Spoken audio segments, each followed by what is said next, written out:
So this is the Zip.com homepage, and actually we've just cleared the 14 million contacts uploaded mark last night.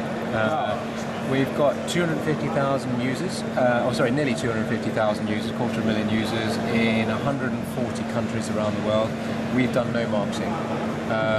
Nothing. No marketing. This is entirely by word of mouth. Yeah. We're going to change that in May, and we're rolling out, so I'll show you some of the features which we're launching for consumers.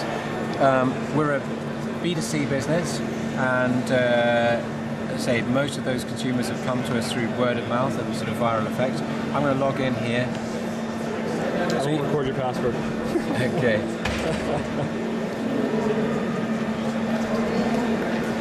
Okay. So I've already synchronized my phone. I've got a Sony Ericsson here. I've got about 600 contacts on this phone.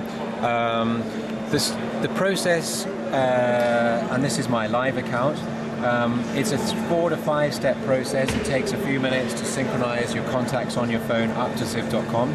And you can see here, if we go into my contacts, we're also uploading calendar events, SMS messages, and photos as well. But for the purposes of this, I'm going to keep it on the contacts because that's where we're innovating. So this is a mirror of the address book on my phone. Yeah. And what I'm able to do here, I'm able to go into a contact, and so let's just show you one of my contacts. Okay. This is our product director, Runa. I can, if I own this field, I'm able to go in and manage it, obviously. Yeah. Now, in Runa's case, I've decided to connect with Runa. What that means is I've given Runa ownership of everything in the address field in my address book for him. And so he's put in a thumbnail, he's put in some additional information, because when I first met him, I just had his name and his mobile number. I uploaded that to my address book. What he's added to that is a whole bunch of new information which I didn't have on him. I've got these links down here to his LinkedIn profile, Twitter, to his blog, etc. Zip then overlays some of this information, and we're adding more and more additional new information streams all the time. Yeah. So for his address, we automatically present a Google map. So this shows where Runa lives in Copenhagen. I'm going to need to stop you filming this bit for a second. I'm going to put a little bit of secret script in here for something we're just about to put Record live. your awesome background. Okay, so I'm putting some JavaScript in here. We just added a pizza place. We just added a pizza place. So I'm going to go into Tommy Ehlers is our CEO.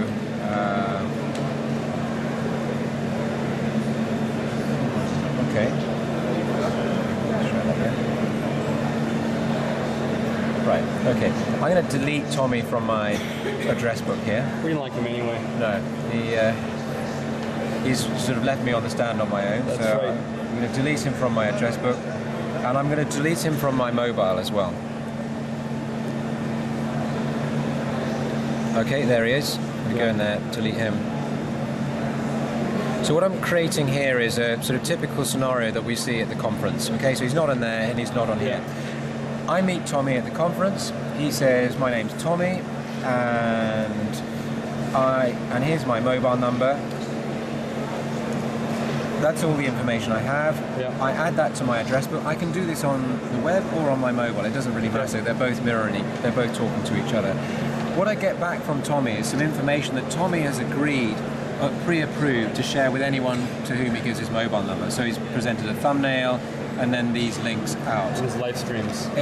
Exactly. Now, Runa's profile, which you saw earlier, he's prepared to share quite a little bit more information. Yeah.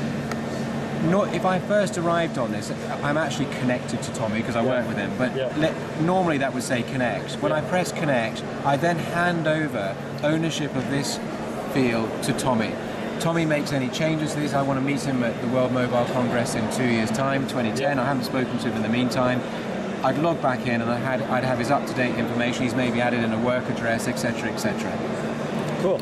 And then show that to me on the phone. And Just a question. You know what That was awesome. Okay, yeah, great. I'm going to do a manual sync here. Yeah. Normally I have my phone set to sync every 15 minutes, so I'm just going to do this manually so we can do it quickly. Simple as that. Go in there, synchronizing to zip. And it should just take a few seconds. There we are. To receiving 2 contacts, complete. There they are. There they are. We'll go back and I'll show you them in the address book. You saw earlier that we deleted Tommy. And there he is. Great. Okay. And then let's see if we've got the pizza place that we're about to go and have a pizza at. Hugo's Pizza should be in here somewhere as well. Does it work on all devices? This works on.